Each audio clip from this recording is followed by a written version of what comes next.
2025 UPSC CSAT ചോദിച്ചൊരു question നോക്കിയാലോ. ഇത് നമ്പർ സിസ്റ്റത്തിനെ ബേസ് ചെയ്തിട്ടുള്ള ഒരു ക്വസ്റ്റ്യൻ ആണ്. ഇവിടെ ക്വസ്റ്റ്യൻ എന്താ പറഞ്ഞിരിക്കുന്നത്? If n is A natural number. അതായത് ഈ നാച്ചുറൽ നമ്പർ എന്ന് പറയുന്നത് ഒന്നുമല്ല, ഈ കൗണ്ടിങ് നമ്പേഴ്സ് ഉണ്ടല്ലോ, 1 2 3 4 5 6 7, ഇതിനെയാണ് നമ്മൾ എന്ന് പറയുന്നത്, നമ്മൾ നാച്ചുറൽ നമ്പർ എന്ന് പറയുന്നത്. അതായത് ഇങ്ങനെ പോയി ഇൻഫിനിറ്റ് വരെ പോകും. ഇനി ക്വസ്റ്റ്യൻ എന്താ പറഞ്ഞിരിക്കുന്നത്? Then what is the number of distinct reminders of എന്താണ് 1 power n plus 2 power n when divided by 4. അതായത് എന്താണ് 1 power n plus 2 power n when divided by 4.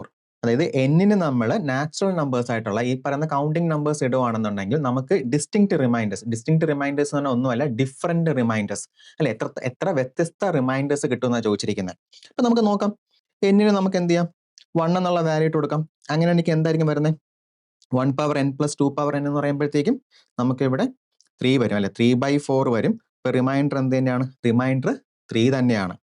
ഇനി നമുക്ക് എന്നിന് നമ്മൾ 2 എന്നുള്ള വാല്യൂ ഇടുവാണെങ്കിലോ എന്തായിരിക്കും വരുന്നത് അല്ലെ, അതായത് 1 സ്ക്വയർ പ്ലസ് 2 സ്ക്വയർ ബൈ 4 എന്നുള്ള രീതിയിലാണ്. അപ്പൊ ഇവിടെ നമുക്ക് എന്താ വരുന്നത്? ഇവിടെ നമുക്ക് 5 എന്നുള്ള കിട്ടും അല്ലെ, 5/4 ആണ്. അപ്പം ഇവിടെ നമുക്ക് റിമൈൻഡർ എന്താ വരുന്നത്? ഇവിടെ നമുക്ക് റിമൈൻഡർ 1 എന്ന് പറഞ്ഞു വരും.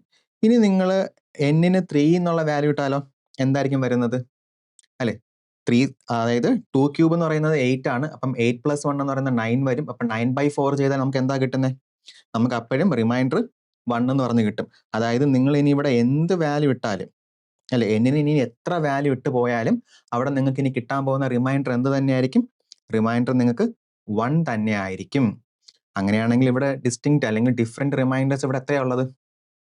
ഓപ്ഷൻ സി അല്ലെ, 2 ഉള്ളൂ, 3ഉം 1 മാത്രമേ ഉള്ളൂ. അപ്പൊ ഞാൻ ഇതിന്റെ ഡീറ്റെയിൽഡ് വീഡിയോ ഞാൻ എന്ത് ചെയ്തിട്ടുണ്ട്, ഞാൻ നിങ്ങൾക്ക് വേറെ മറ്റൊരു വീഡിയോ ആയിട്ട് ഞാൻ പോസ്റ്റ് ചെയ്തിട്ടുണ്ട്. നിങ്ങൾക്ക് താഴെ കാണുന്ന ലിങ്കിൽ ക്ലിക്ക് ചെയ്താൽ എന്ത് ചെയ്യാൻ പറ്റും? നിങ്ങൾക്ക് ആ വീഡിയോ ഫുള്ള് കാണാൻ പറ്റും. Thank you.